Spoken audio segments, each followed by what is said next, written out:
Dear 2020 NEET aspirants, good morning to all. On the demand of the students, now I am going to explain about the beats. So it is the part in sound or wave motion. Just it takes only 5 to 10 minutes. I think one question will come on this concept. What are the beats and uses of beats? How the beats will produce, that we can see. First you see, suppose this is the sound wave. Just you can take, it is the sound wave like this is there. This is the sound wave. So this wave we can represent like y is equal to a sin omega t. Omega t. What is omega t? That is the angular displacement. Angular displacement. Angular displacement. Angular velocity omega is equal to angular displacement by time is implies angular displacement theta is equal to omega into t. So this equation, let us consider it is y1. So y1 is equal to a sin omega t. What is a? A is the amplitude of the wave. So this is the a. A is amplitude. Just I am writing here. A is nothing but amplitude. A is amplitude. So this is the first equation. First wave equation, and is the first wave.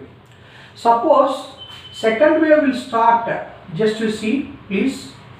So here I am taking, it is in respect to time. Suppose the second wave will start from here onwards, like this. Like this. So this we can represent like a phase difference of phi or path difference delta x. Phase difference of phi or path difference delta x. What is the relation between phase difference and path difference, that we can see. You know, one crust and one trough will give you the wavelength lambda, and the phase difference is 2 pi. So means 2 pi phase difference means lambda path difference delta x. So phase difference I am representing like delta phi, and path difference I am representing like delta x. Therefore phase difference divided by path difference is equal to 2 pi divided by lambda. Therefore phase difference is equal to 2 pi by lambda into path difference delta x. So this is the phase difference. So this phase difference delta phi, sometimes we can represent as a phi, that is equal to 2 pi by lambda into x. Like this also we can represent.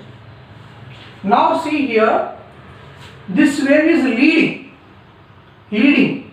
Compare with this wave. Why?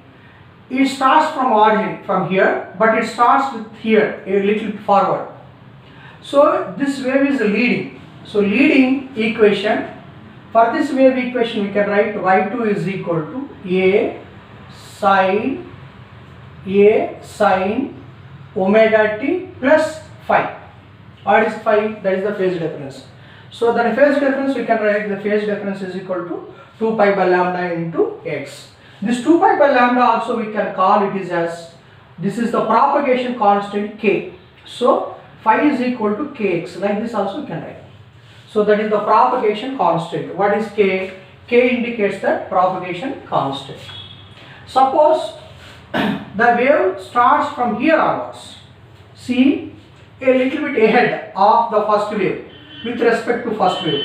It starts from here onwards like this. So this is the phase difference. So it is lagging. It is lagging. It is lagging. This equation we are representing like y3.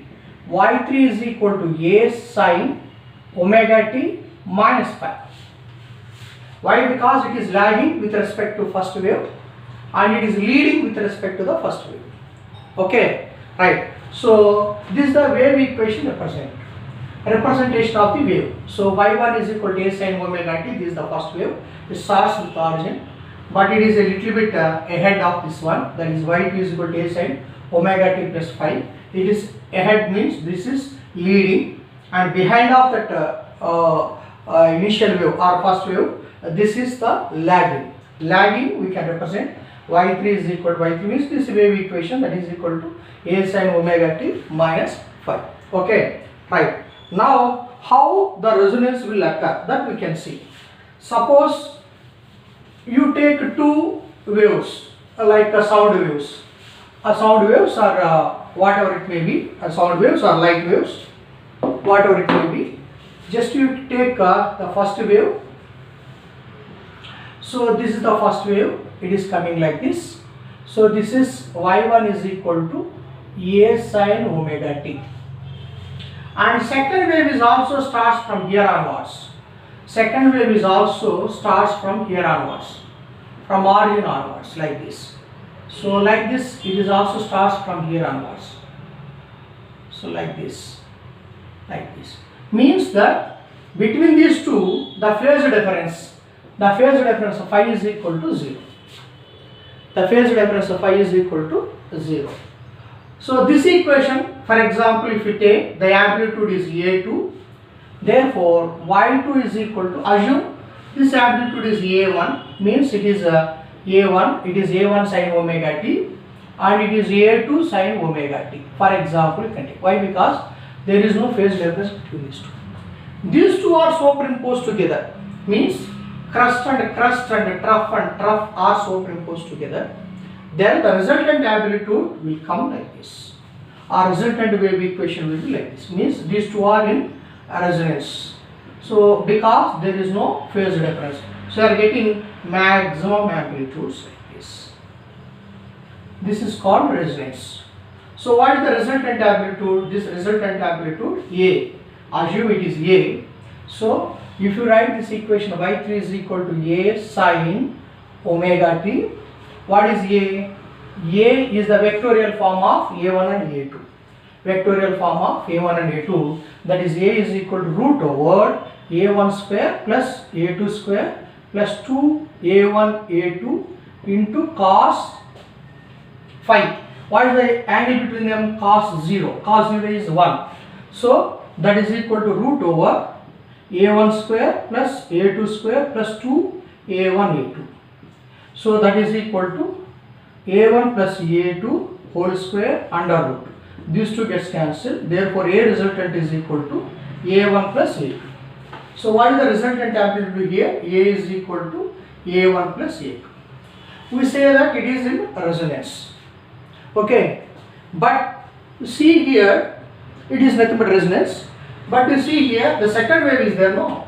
So the second wave is superimposed with the first wave with slightly phase difference. Means, see, you take the first wave with respect to time. This is the first wave. This is the first wave. And the second wave you can take with a slightly phase difference. With a slightly means it started from here onwards like this. Slightly phase difference is there. So this is the phase difference between the two waves. Assume it is a phi. Slightly phase difference. Here you see in crust some trough will come. Here you see crust and trough. Trough and crust are superimposed together, and here also crust and trough are superimposed together. Again, somewhere you can see crust and crust are superimposed together. So see here, so crust and crust are superimposed together. Crust and crust are superimposed together. I will draw this one.